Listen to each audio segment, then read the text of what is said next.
Welcome to Thaddaus Dawson Speaks, Liberation Through Valuation where Soul Meets Soil.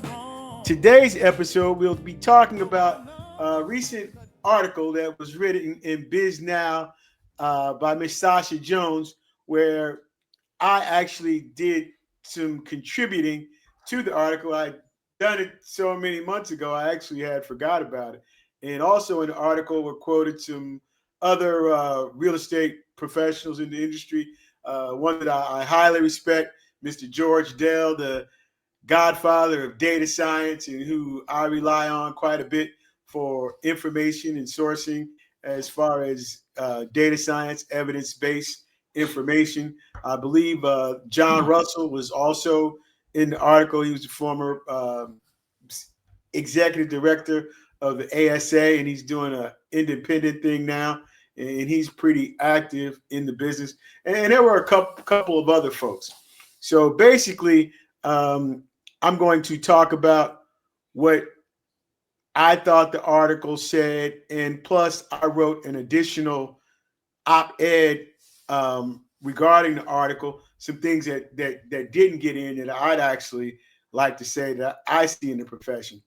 And we'll be talking to that. I'll be discussing that today with our producer, Mr. Slick Rick Clear. Rick is the producer of our podcast and Thaddaus Dawson Speaks TV show. And we just recently got back from a wonderful week in the Virgin Islands in St. Croix, where we were hosted by Sage Farms and the University of the Virgin Islands, where we spoke about agriculture. We went to there was a big cook-off, and I'm having a brain fart, but it was the Bush Cookout. It was the 9th annual one where they brought in chefs, 25 chefs from all over the country, a large numbers of chefs from the Virgin Islands, St. Croix, St. Thomas, Puerto Rico. There was also 90% of all the food that was cooked was produced on the island. So they had a program on Friday for the kids where they had over 200 kids to do workshops on cooking and farming. Saturday, they had the Bush Cookout, which was amazing, that I got to test out and vote for and serve as an unofficial judge in the competition. That the food was absolutely amazing. And then Sunday there was a big 6-course meal prepared by the chefs who won. So it was an amazing weekend learning about farming. We visited 4 farms. I actually gave a presentation on heirs property, land valuation, highest and best use, and as well as reconsideration of value, which is our foundational program and the number one tool in protecting and building wealth. Again, this is Thaddaus Dawson Speaks, where liberation meets valuation and soul meets soil. And we toured 4 farms, and it was just an amazing event. And what did you think about Sage Farms?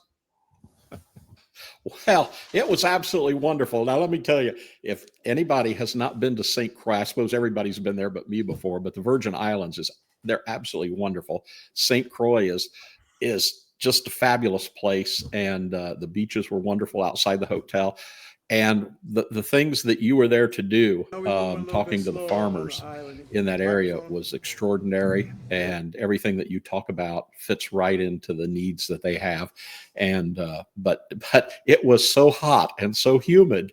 And we were up there near that rainforest on the top of a mountain a couple of times. And it was so hot and humid, but it was absolutely fascinating to see what they're growing. And it's just amazing. Some foods I'd never heard of, some fruits I'd never heard of. The little star fruit I hadn't heard of before, and he's opening coconuts with a little machete so that people could have coconut water. But it was fabulous. It was quite an experience. It was amazing. I can't wait till we air that episode next week. And like I said, I guess you and I both, if we're going to switch careers and get into farming, we have to start at 5 o'clock in the morning before the sun comes up. We need to be done by noon, 1 at the latest, because that heat was really beating up on you and me, and we were getting a little woozy there. But we were able to conduct some great interviews, meet some great farmers. The oldest black farm on the island was the Rogers Farm, and we got to spend some time with Mr. Roy Rogers, who's in charge of his family's family trust and legacy. That was an absolute pleasure. Just Bushman, and I would be remiss without mentioning Mr. and Mrs. Brown. They have done such a wonderful job educating the farmers, empowering people on the island, helping to get them to get to food sovereignty and food security. I just can't wait till next year. Next year will be their 10th anniversary, and I'm looking forward to going back, and hopefully we can bring some more people and educate. We toured 4 farms on was that Thursday? And then we went to Point Udall, which is the most eastern point of the United States. That experience was amazing. The water was incredible. And then on Friday, they hosted over 200 youth with cooking clinics and also teaching them about farming, and they had games. But I would say the most impressive thing that I saw, and I don't know if you had left yet, was the Browns' grandson, Jaden. He was riding around the farm all weekend on a bicycle, just popping wheelies, just being a 12-year-old kid. And then all of a sudden they needed to move something, and to see him jump in that tractor and start shifting those gears and putting it in reverse, I was like, wow. He was popping the clutch just like he was popping wheelies on his bicycle. So they said he had been driving a tractor since he was 5 years old.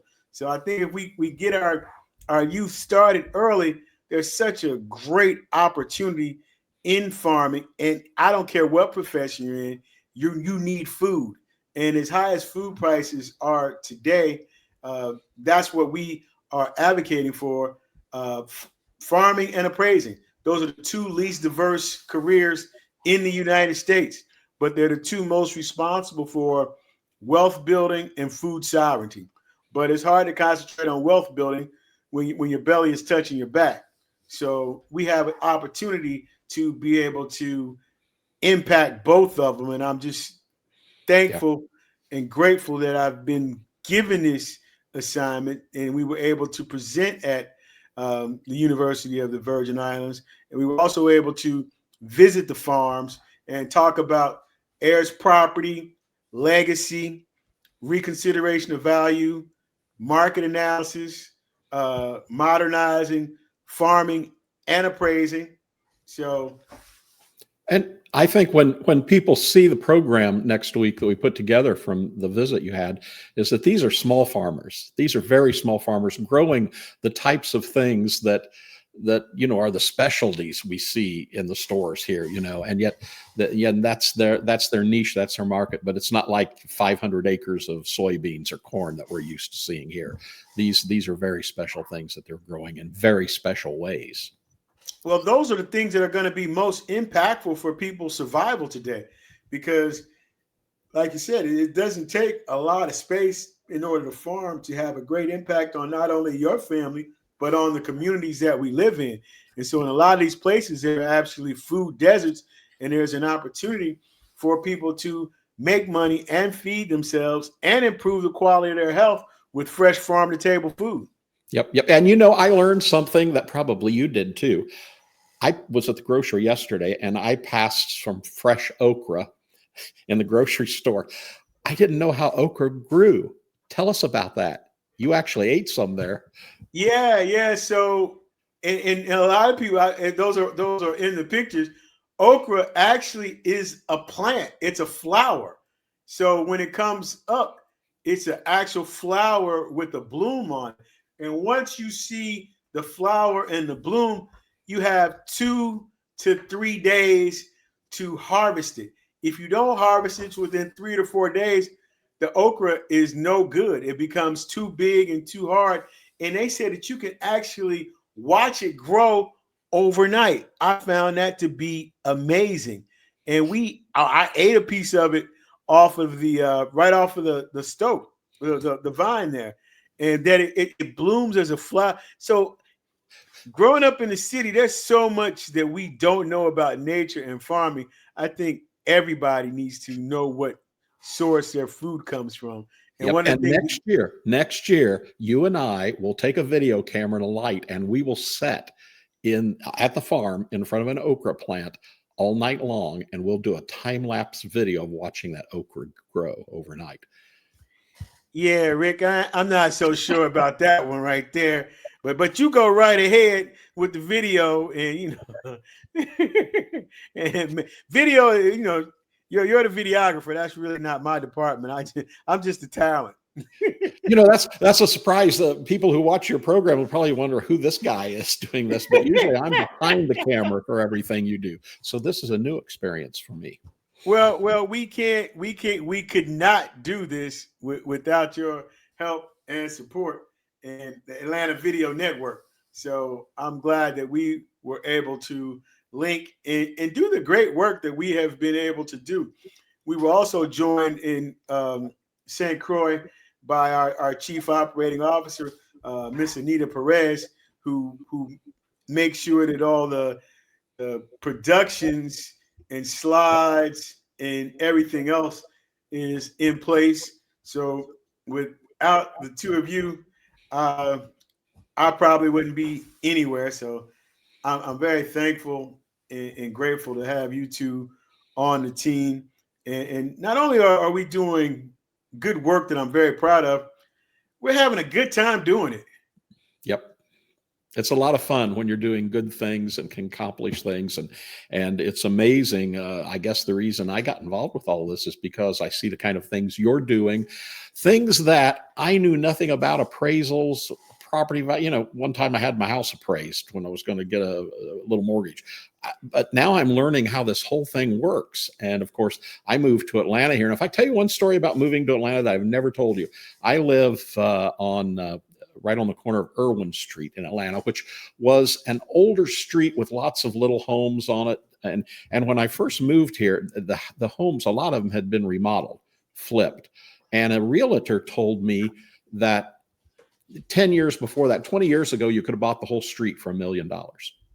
And once things began to change and those people preying on properties came in and bought up these houses for probably $10,000 a piece, the properties, flipped them. Now you can't buy a house for less than $400,000 on the street, $400,000 and up. 400 is being really, really conservative over there. Yeah, that's kind of what we were talking about with M. Tomanika when she was on the show. Now, that's the old Fourth Ward, that's the old Fourth Ward. Yep. Yeah. One of the streets there. Yeah. It costs you an arm and an elbow to get in over there now. And the sad part is a lot of folks that were there during that period have not been able to benefit from their equity in their years on the front line. Yeah. So it's amazing. And then when I first heard you talk, I was thinking about what's happened here in the city and how unfair I've heard some of the appraisals are from people who move into these newer houses, depending on whether you're a white person moving in the Pine or a minority moving. They can appraise the same house a day apart, and it comes totally different by who's living there. A day apart. It really gets down a lot of times to unfortunately the color of the pictures on the wall. So we've seen that make a difference, and those are some of the things that we are actually combating and fighting. And that's what this whole 10K reconsideration of value movement started with. One reconsideration of value case that we did in Cincinnati in 2022 for Terry Horton. And that story ran, NCRC picked it up, and then that prompted it to go to HUD and the Justice Department. The New York Times picked up the story, and I have been traversing the country ever since, with the mission growing and evolving to now include farmers, churches, heirs property training. The what's so significant is that we're going through the largest transformation in wealth in history. Depending on who you talk to, anywhere from 100 to 120 trillion dollars. Black people will only be participating in 3 trillion of those dollars, less than 3 trillion. So it's $100 trillion transfer, but because of redlining, disinvestment, the Federal Highway and Transportation Department, USDA, FSA, EPA, the government intentionally devaluing Black neighborhoods with urban renewal. The Federal Highway and Transportation Department broke up over 1,260 Black communities across the country. So when I speak, I just ask the question, what highway broke up the community where you're located in? And without doubt, everybody knows when, where, and how, except when I asked that question in the Virgin Islands. I wasn't prepared for it. So it was there were no major highways there. Yeah, exactly. So there were no major highways, and they said they had not been broken up. They had not been conquered. So they fought back and resisted. So right now, this is what we would like everybody else to do, to fight back and resist. So it's all about legacy, heirs, and wealth transfer. But and that what you're mentioning though about the inequity in the appraisals or the undervaluation appraisals, that's almost, you could call that a theft of value for generations. Oh, pretty much it is a theft, or it has been a theft. If you just look at it, because even in cases where they've been undervalued, they have not been compensated properly. So the reconsideration of value is the number one tool to combat that theft and erosion of value any further.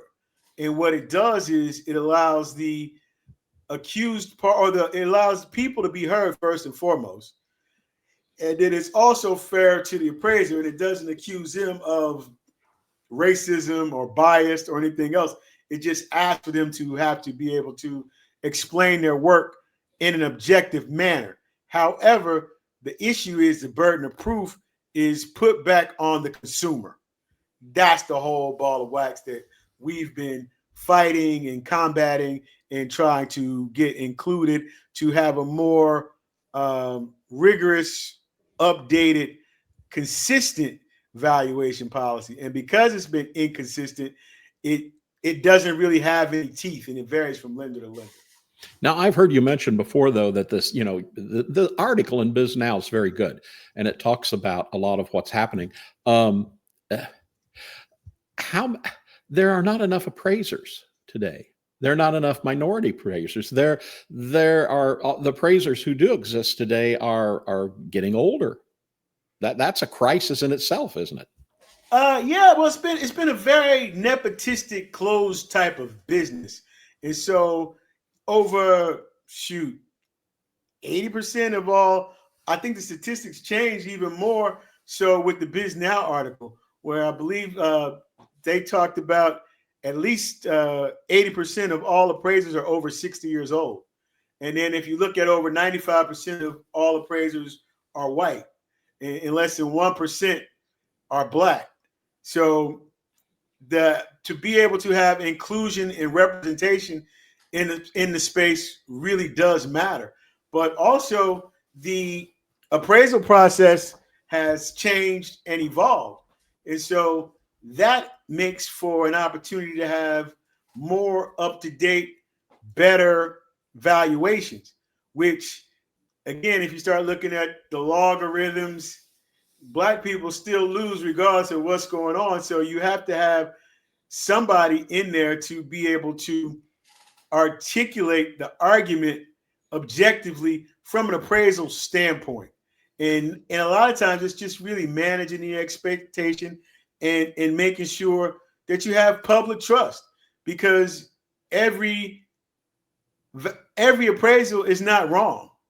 It could be, again, it's just sort of managing the expectation with all those disparaging statistics when it comes to Black people and valuation, sometimes it is what it is based on an appraisal standpoint.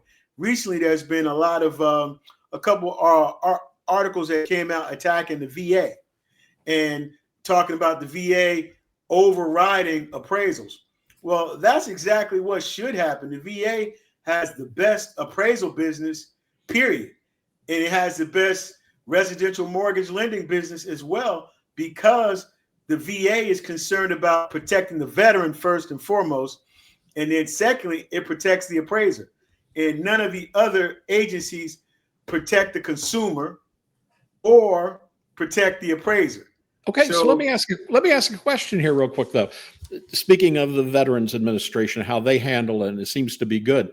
Who's actually in charge of the appraisals for everyone else, like me and a farm? And what is that system made up of? Who's doing that? Who's in charge? Those are your other GSEs, government service entities. That would be, I believe, FHFA is over both Fannie Mae and Freddie Mac.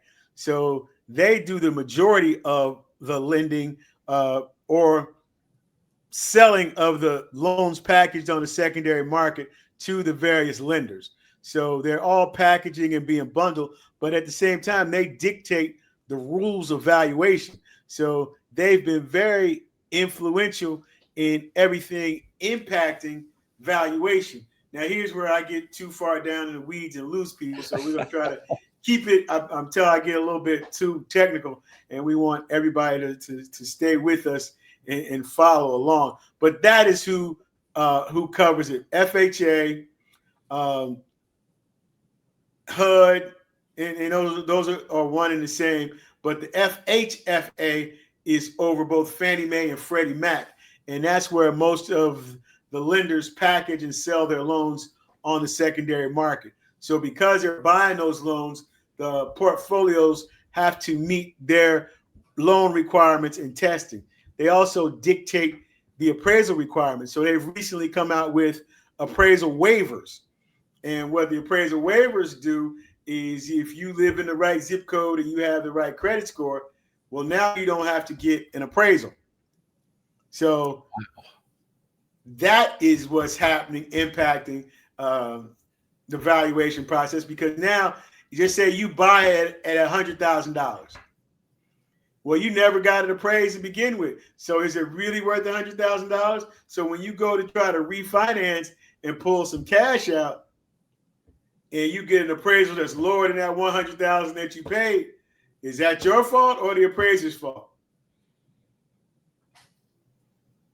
You had good credit. So, but the appraisal itself has not been tested. Now they've run some valuation models, but you don't know what it is. And so my friend Phil Crawford likes to refer to that as data cancer, because you pile a bunch of stuff in there and now that becomes the comparable sale for that particular neighborhood, right, wrong, or indifferent. Now you have reestablished what the market value is in the neighborhood based on the old valuation model. Now, if you're utilizing data science, that would be just one of the variables. But in the old model, 3 comps in a cloud of dust, you got one sale that you can hang your hat on. So it's really about modernizing the appraisal process. This is why I like what you're doing and what your organization is doing in making those changes, because as a homeowner, and we'll talk about some farms and churches, but as a homeowner, I don't know anything about all this. All I know is I need to get an appraisal sometimes. That's all I know. And you are the ones who are working behind the scenes to make sure that we're getting treated fairly, regardless of who we are. I mean, that's because we don't know. So it's important to have folks like you. Well, Rick, there is nobody like me. Well, okay. Okay. but there are people like me. But to your point, we want to be able to educate and advocate. And why it's so critical to Black people, because over 65% of Black folks' wealth is in real estate. So when they are undervalued, they are disproportionately impacted on what they can have and what they can do and how they're able to tap into their wealth. And with that, it's been systemic. And on the other side, a lot of the appraisers are not actually being racist when they're doing the value. They're going by the systemic rules that have been in place forever, and they are fighting with their hand tied behind their back, having to comply with USPAP, when everybody else maybe has to comply with a logarithm or get the freedom and flexibility to do and say whatever it is. And so appraisers are struggling and traumatized in a lot of places. Okay, you just said something I want to ask about. Now, you see, we've said I'm usually behind the camera when I'm hearing you speak. So I can't, it's obviously behind the camera. I can't hold up my hand and ask a question. So now I can. So I'm holding up my hand. You said just a moment ago that the rules are so outdated. How outdated are they? Well, they are just coming out with 3.6. URUAD 3.6. They started in September using this appraisal form. It'll be rolled out in January. The last time the appraisal form changed was in 2005. So that's how many years? 2005 to 2025. That's 20 years. How many iPhones has Apple had over the last 20 years? So with that, the methodology changed a little bit, but not so much. And even in this new, what they're calling appraisal modernization, is not really modernizing the appraisal process. What it is modernizing is how they collect and gather information and data. It'll be easier to process the data. So it's all about the data at this point to do the risk analysis, because even in the automated valuation models, there's still no consistency. Everybody has their own secret sauce that they're bringing to the party, and nobody wants to share. So it's something that really, I don't believe it really modernizes the appraisal process. It modernizes it a little bit, but for me, it's the equivalent of taking a shower and putting the same clothes back on. Are you really fresher? Yeah, a little bit. Why are these changes so hard to come? Is this part of the crisis that's going on? Why is it so hard? Nobody likes change, Rick, but babies and old folks.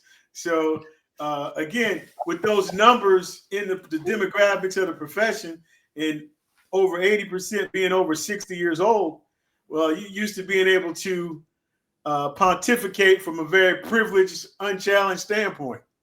And it's not even about getting it right. Sometimes it's about being right. And with today's everybody wants it now, wants it quick.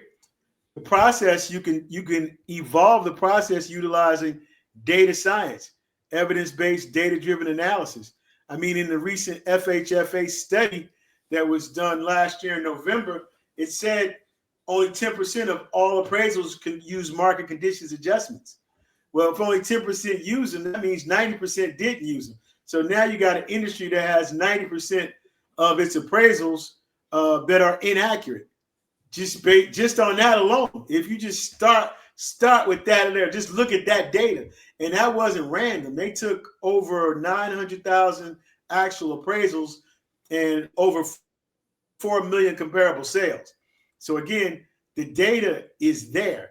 It's just about how do we use it and how do we modernize it so that it's beneficial for everybody. And ultimately, you have to ask yourself, are they really trying to benefit everybody? Or just stay status quo? It's good enough. It's easier, isn't it? It's easier. Yeah, that's kind of what Sasha talked about in her article.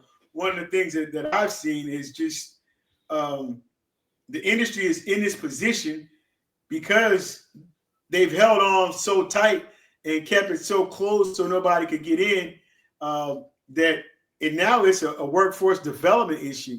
And with the sheer technology, you don't need as many appraisers. So moving forward, you will need less appraisers, especially those who have not updated and modernized their skill set. And AI is here and it's not going anywhere. And a lot of people are adopting the AI and learning how to use them in their reports for graphics, PowerPoint, and everything else. And it's a tremendous game changer. So you're able to scale and just, again, it's back to data. And the AI has a lot of data. Now you have to verify the data, but the opportunity to utilize it and need less people is definitely there. And the industry has kind of been asleep at the wheel. And now it's at a critical point. But saying that there's not going to be a need for as many people to do it, still in the appraisal industry, there's a huge need for a lot of young people to join these careers. And I assume it's a pretty good career. It's been a really good career for me, Rick. But with the evolution of it, you're not even really going to be an appraiser anymore. I believe appraiser is going to be obsolete. You're going to need to be more of an analyst. So looking at market information, putting together, you're going to have to add value. So it just like appraisers will become analysts, real estate brokers will become analysts as well. They will need to be able to take a look at the market and do some value add things in order to be a differentiator or find a new career. So there's a tremendous need for appraisers that have good skills. If you've got a good skill set, there's always going to be room for your talent. But what has happened in this industry is people, and I'm guilty of this myself, we don't use continuing education for continuing education. We use continuing education to get hours.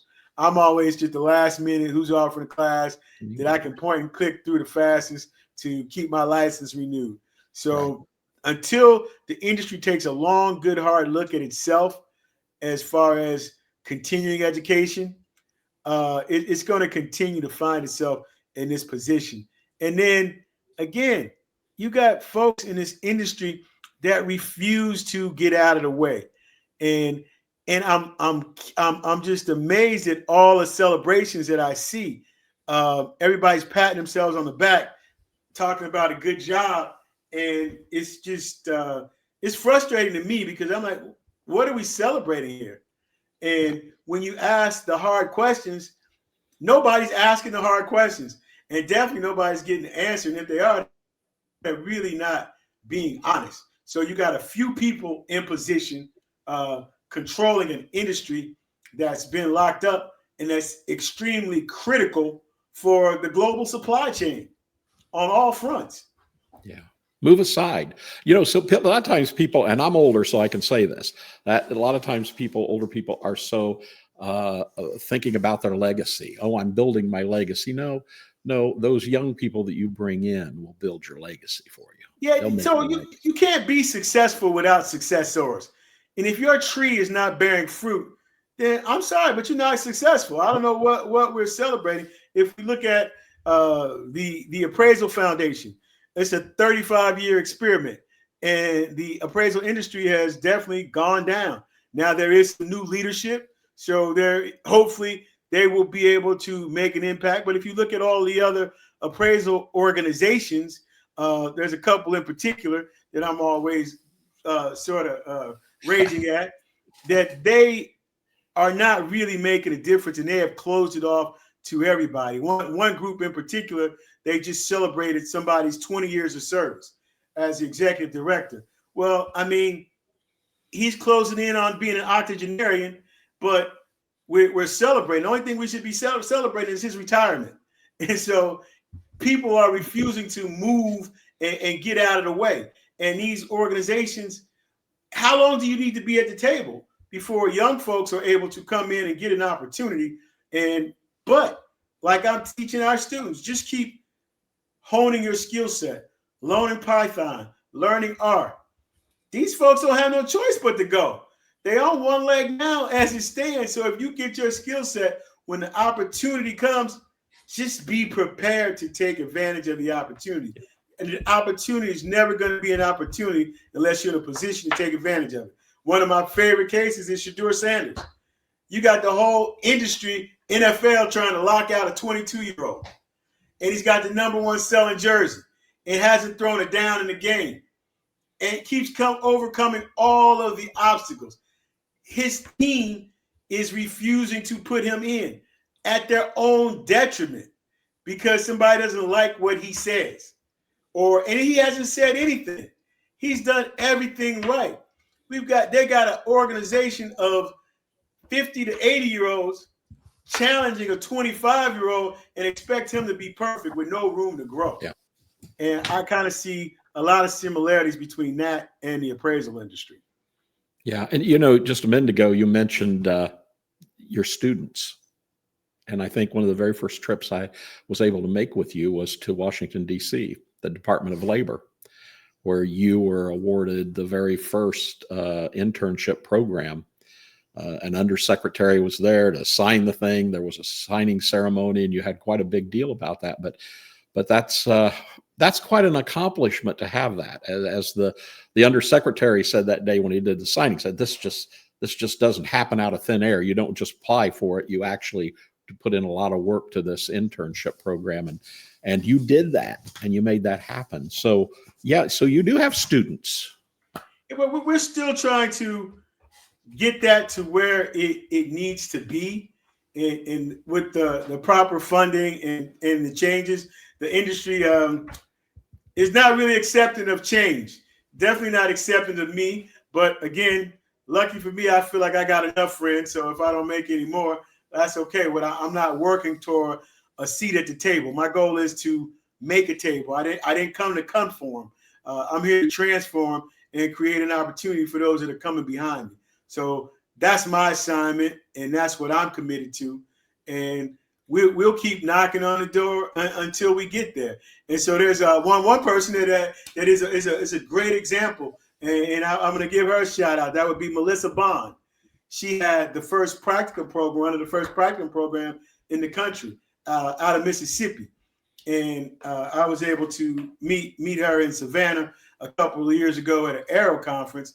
And we have differences of opinion, but I really respect her and her tenacity and what she's been able to accomplish. Now she's in a couple of other states that are taking on her practicum program. She started in Mississippi. I believe they're using her in West Virginia, and now also in Louisiana. And she's just been very dogged. But in the beginning, everybody kept talking about what she didn't have. And she was only approved in Mississippi. She wasn't approved by the AQB or ASC. And I was like, instead of talking about what she doesn't have, why don't you find out what she does have and do it right and try to build on that and support her? But again, she's picked up momentum. She's been out here doing it for a while, and her persistence has paid off, and I salute her. And so we're going to keep on going. We already got a footprint, a blueprint on what we need to do. We've had major success, and we only been around for 2 years. So in birthing a baby, you just don't get up and start running. So we're at the toddler stage right now. And I heard somebody say, the amazing thing to me in getting to travel with you is to see the people who get excited about what you're talking about, whether it's farmers, like the ones we just went to, whether it's churches that you go to and talk about. Churches are very undervalued, the properties. And then even when we talk about the young people, because this is where it's going to go with all the technologies. You have a young man who does work with drones. This is exciting work for young people and moving it forward. It's just rolling. It's picking up steam. And again, what we want to do is different. We don't want to have a self-serving leadership. Like you said, I'm getting older. And it's funny that when I started, I was 20 years old. And now I'm going to be far beyond 20. So if I never see 10,000, that's okay. One of those folks coming behind me will see 10,000. And it's up to them to make sure that we get to that number. We're going to create 10,000 appraisers, 10,000 farmers. This is what we will be able to do with this program and platform that we have been given and responsible for being a good steward to. So my whole goal is to be a good steward. There's nothing more important than stewardship. And I feel like this industry has not been good stewards. And the legacy organizations have not done a good job. If they did, we wouldn't be in this position right now. Yeah. I thought, I don't want to get away from you talking about the article that was written in Biz Now. It's a good article. I hope a lot of people see it. And you have written a good response to that article, adding some things to it as well. Well, those are things that nobody's talking about and see it from my perspective. And so, again, the appraisal industry has been celebrating the Lanham case as evidence that appraisal discrimination doesn't exist, which is very, very one-sided and one-dimensional, and not looking at all of the settlements that have occurred as well. So, again, instead of actually dealing with the data, the evidence, and trying to come up with a solution, everybody's putting their fork down in their particular territory, trying to defend their position, which, in my opinion, is not what we're here to do. Each and every assignment should be objective. The goal should be able to modernize the appraisal process, because it is outdated, it is antiquated in the things that we look at. So with this current administration pretty much blowing up the entire system, the appraisal is another system that is being blown up, or possibly will be blown up, or even should be blown up, based on how it's been able to perform and its level of inefficiency. Okay, so now that you've scared everybody about the appraisal industry and what's going on with the value of their properties, I'm sitting here going, oh my goodness, people are also referring to you at something you talk a lot about as the ROV appraiser, which stands for, it took me a while, reconsideration of value. ROV, reconsideration of value. What is that actually about? And when do I know that I need you're scaring me. I think I need to run out and get one right now. How does that process take? The goal is not to scare you, Rick. The goal is to educate you. When do I know I even need it? And armed. So now that you are educated, it's your right to challenge your appraisal if you feel like you have been undervalued. And with that, a reconsideration of value is not a new appraisal. A reconsideration of value is based on evidence and should be articulated objectively.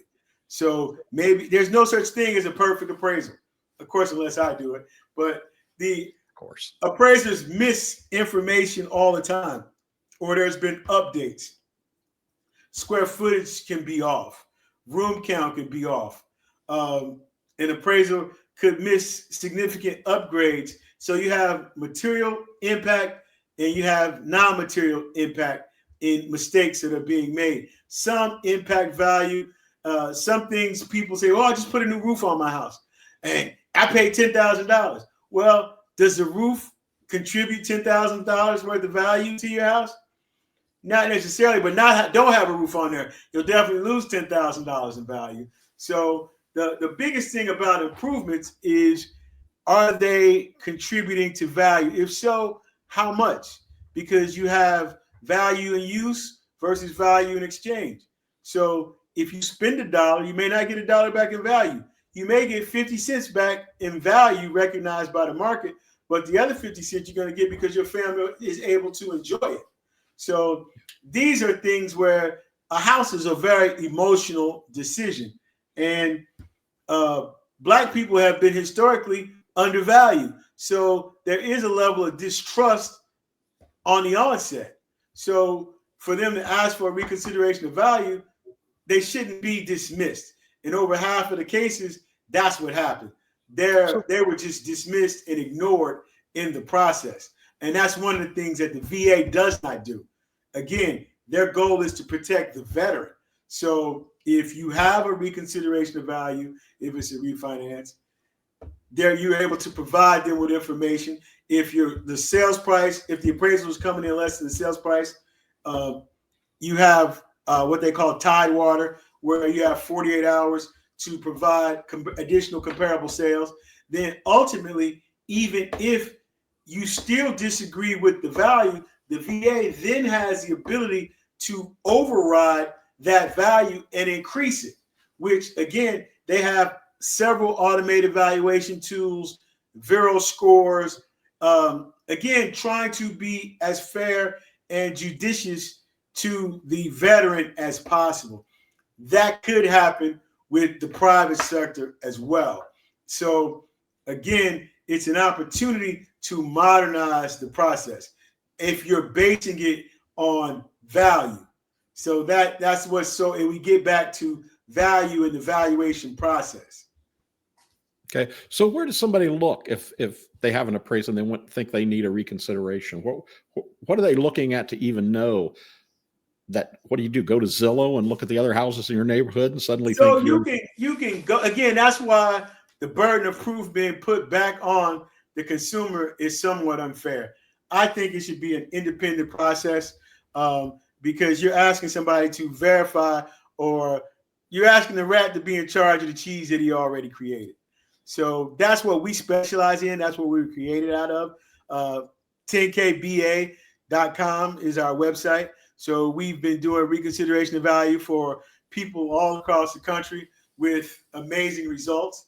And since the burden of proof is being placed back on the consumer, we give you what you need to then turn in your reconsideration of value. So look us up, 10kba.com, submit your order, and we'll get somebody on the case working on it to make sure. And a lot of times the appraisal was accurate, so, but again, even with that, people tend to have a peace of mind.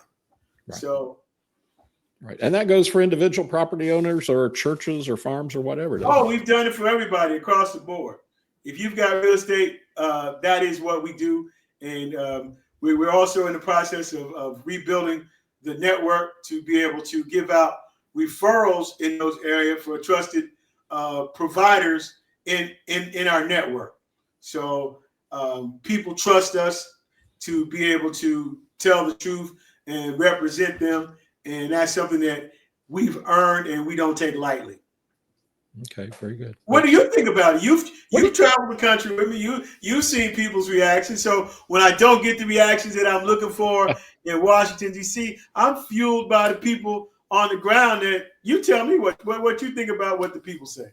No, I think I think they say just what I say. They get a little bit scared. They get a little bit scared about where the industry is right now, and what affects them. I mean, think about it. Most of our value is in our homes or in our properties. So it's a big deal, but we don't think about it because we just come and go through the front door every day. But it's so important. And then, the other thing that I've learned that people are very interested in is the work you do with heirs property as well. Where you have a farm, all together. Yeah, I mean, it's just a fascinating subject because I don't have a farm or a larger property, but people who do, how are you going to leave it, and how do the laws actually affect what happens to everyone? It's an amazing process, actually. Oh, it definitely affects what happens. So again, we talked about over 65% of all Black wealth being in real estate. And with heirs property, over 70% of Black people do not have wills or trusts. So now you're leaving your legacy into the hands of the government, which has not always proven to be your friend. So if you want to take the guesswork out and you want your labor and legacy to go the way that you like it, you need to be proactive in that approach. And what we do is educate about that process, as well as the heirs, teaching them about the fractionalized interest and how once the interest becomes fractionalized, it devalues the property. And a lot of people don't really quite understand that. You do, because of the presentations that we've made. And we're actually doing more of that. We'll actually be in Oklahoma. You'll be going to Oklahoma with us in a couple of weeks, teaching heirs property there. So we've got a pretty robust schedule, and we just taught heirs property in the Virgin Islands, and I spoke about it at the Midwest Community Land Trust in Wisconsin. So we're building out the schedule now. We'll be speaking at the PAWC, that's the Professional Ag Workers Conference in Tuskegee, in a couple of weeks. That talking about the Lanham articles and a couple other articles that I've written, as well as heirs property and its impact on value, and how reconsideration of value is the very first step in wealth preservation. Yeah, and you know, it took me a while to wrap my mind around it when I'd hear you speak at different places, because if you're one of 5 heirs to a property, you can almost end up with nothing. Because of the way it's divided up, other people can actually end up taking getting that property for almost nothing because of the way it works. Well, that's how it's been happening since the beginning of time here in this country. But fortunately, I believe it was in 2012, the UPAP, Uniform Heirs Property Act, and I know I'm messing up those acronyms, it has been around to help, because before, even in a disaster, if you had heirs property, you couldn't get relief or assistance because you didn't have a farm number. So there's different strategies available now to be able to secure that legacy for people. And again, it's been a matter of trust and distrust. And so since we've started doing this work, we've been embraced across the country. And that's where we are teaching this and how it impacts value and what needs to be done moving forward. I know we talked in the Virgin Islands about market analysis, highest and best use, valuing different irrigation, how it impacts the value of property. So this is all very exciting work for me. Again, have to rest up and be ready, but it's been a blessing and it's been enjoyable. Well, you know, one of the most the fun things about working with you on things is the different things you're involved in. You're involved in so much. The actual appraisal industry, getting improvements there, the heirs property situation, the reconsideration of values, the internship program with the government, and then you just mentioned also having a farm number, and that reminds me of videos that are already on your YouTube channel, 10KBA, where you can be someone with just a backyard, and you can get a farm number and be working in a small area in your backyard and get grants from the government. Oh yeah, well, when the government opens back up. Yeah, that's a whole nother thing you do. That's a whole nother. So people need to go back on your site here on YouTube, or they can go to YouTube, 10KBA, if they're listening on radio, and take a look at some of those programs. And it's fascinating. It's all about value and building wealth and the transition of those properties. You do a great job. Well, again, nobody knew I was doing a great job if you weren't recording and producing. So thank you for believing in us and working with us. And it's just been fun to travel and get to know you and learn about lighting and broadcasting and all the things that I just thought you just cut it on and go. There's so much more to the productions, and for us to have a top rate production with the Atlanta Video Network is really been a blessing. So I just want to say thank you for all that you do for us. All that, and also to WUTU radio, where people are listening to us right now. How can people find out more? We've got 2 minutes left on the timer. So see, I'm doing my producer job right now. Okay, we got 2 minutes left. So where can people find out if they want to know more about you, about 10KBA, how to get a hold of you, have you come and speak? Where are you located? You're on the radio. You've got a YouTube channel. Where all can they get in touch? So you can get us at our website, 10kba.com.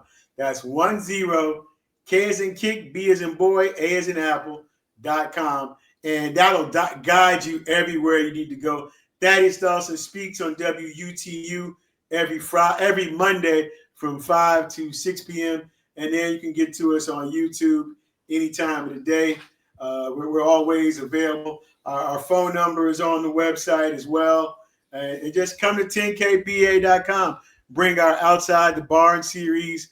We can speak to you on that platform about heirs property, reconsideration of value, careers in farming and appraising, policy, and then urban agriculture, aquaponics, hydroponics, and aeroponics.